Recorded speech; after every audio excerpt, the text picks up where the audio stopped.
Best Stocks, the best channel for you to keep up to date on the stock market. The price of Bitcoin minus 4.62%, and other cryptocurrencies fell further as traders' confidence weakened. Federal Reserve officials will meet on Tuesday to decide the direction of monetary policy going forward.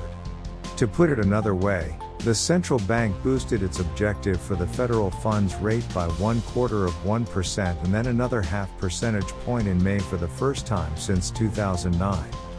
It's presently hovering around the 0.75 to 1% mark. At this week's meeting, investors were hoping for another half-point increase.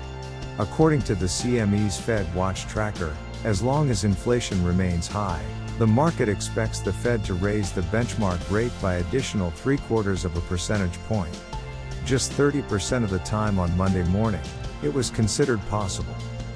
In addition, the market anticipates that the Fed funds rate will be between 2.25% and 2.50% at the end of the third quarter. As a result, another increase of 75 basis points is possible. The Fed seldom makes decisions like this. Small changes to the Fed's rate have been the norm during the last several decades. The central bank raised and lowered interest rates 184 times between the 1970s and last year. There were 55 quarter-point increases and 33 quarter-point decreases over that period. That's responsible for half of the rate shifts. Central banks have hiked interest rates by half a percentage point or more than 44 times during the 1970s and early 1980s, most of the time when they were pursuing high inflation. Large-scale relocations have only happened 12 times during the 1980s. It happens considerably less frequently, only 28 times during the 1970s, when rates rise by 75 basis points or more. As recently as November 1994, the Federal Reserve raised interest rates 4 times a year to combat inflation. Companies and individuals are compelled to save more and borrow less as interest rates rise. Less money would be in circulation, resulting in slower economic development and less inflation. If the central bank increases rates too quickly, it runs the danger of triggering a recession. Companies' profits might be harmed by a downturn while rising interest rates reduce the value of their current and future cash flows.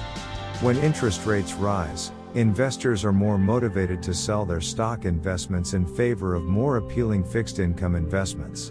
Consequently, if interest rates rise too quickly, the S&P 500 might go into a severe bear market, as it did in the 1970s and the first part of the 1980s.